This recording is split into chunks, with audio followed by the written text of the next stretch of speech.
I want to go over an issue that a friend of mine had a coffee last night, and we went over an issue with a colleague of his at work. So I thought it was appropriate to make a video about this because, excuse me, most of my videos when it comes to investors are always about what the tenants have done to the landlord and caused damage and stuff like that.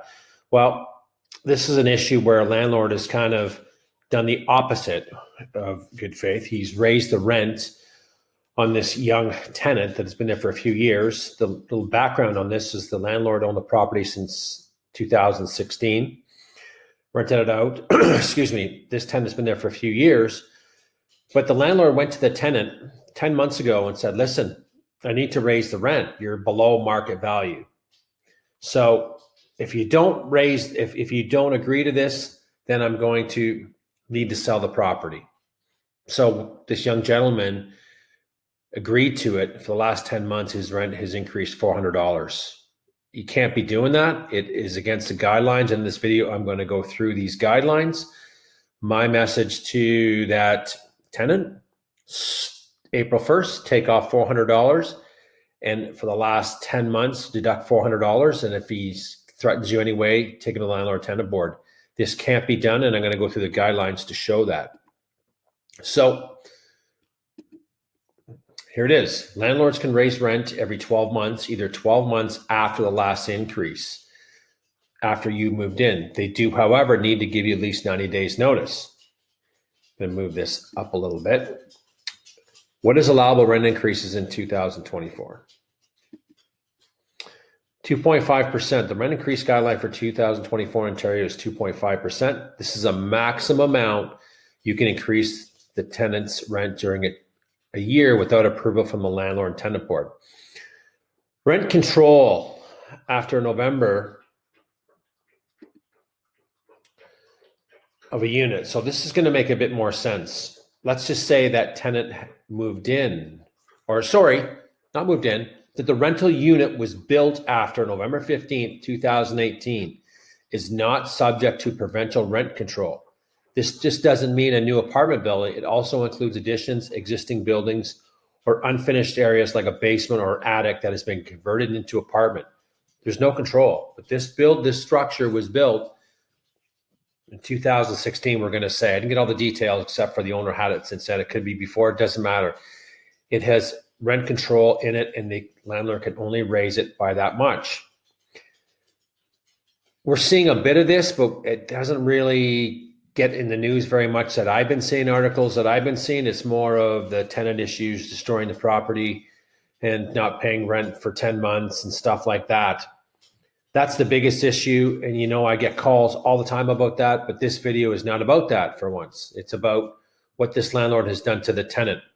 So I'm going to jump over here to this is the information about applications for rent increases above the guidelines. There is guidelines that the landlord could apply, but he didn't apply, okay?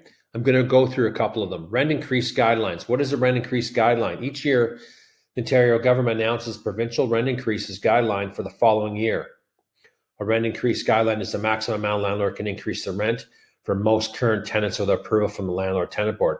So anytime a landlord says I'm going to raise the rent, they need approval to do so. It has to be justifiable. Here's some of the guidelines application. The landlord's costs. So the Residential Tenancy Act of 2006 says a landlord can apply to the landlord tenant board for a rent increase that is above the guideline amount for any of the following reasons. The landlord's costs for municipal taxes and charges have increased by an extraordinary amount. What is an increase in the cost of tax extraordinary? For an explanation of what is extraordinary, Google it. The landlord didn't extraordinarily or significantly renovate, repair, replacement of new additions to the building or the individual units. This type of work is called a capital expenditure. So if the landlord went in there and says, I'm going to put a brand new kitchen in, I'm going to update the bathrooms, I'm going to update the flooring, I'm going to update whatever, then yeah, he's putting some capital additions into the property. He can legally do that, but he has to apply for that. Move this up a bit more. Municipal taxes and charges. What are municipal taxes and charges? Municipal taxes and charges include taxes charged to a landlord by the municipality, which include education taxes, charges levied to a landlord by the municipality, taxes levied by the landlord's property in unauthorized territory. Not going to go into too much detail, but I want to go over this important part. What is an increase in cost for taxes extraordinary? An increase in municipal taxes charges considered extraordinary. If it is greater than the guidelines plus 50% of the guideline, the rent increase guideline for the calendar year in which the rent increase request in the landlord's application will take effect is used for this calculation. Example, the rent increase requested in the application takes effect on September 1st, 2020. This is just an example. 2020 guideline is 2.2%. 2024 guideline is 2.5%. The following calculation is used to figure out how much the increase must be to consider extraordinary. So they're going to take the CPI of 2.2%. Let's just call it CPI of 2024, which is 2.5%. They times it by 50, increase is 1.1. So I'm not going to do the math, but that just gives you an example of what they can do for that. So my biggest point is that they just can't go raise your rent.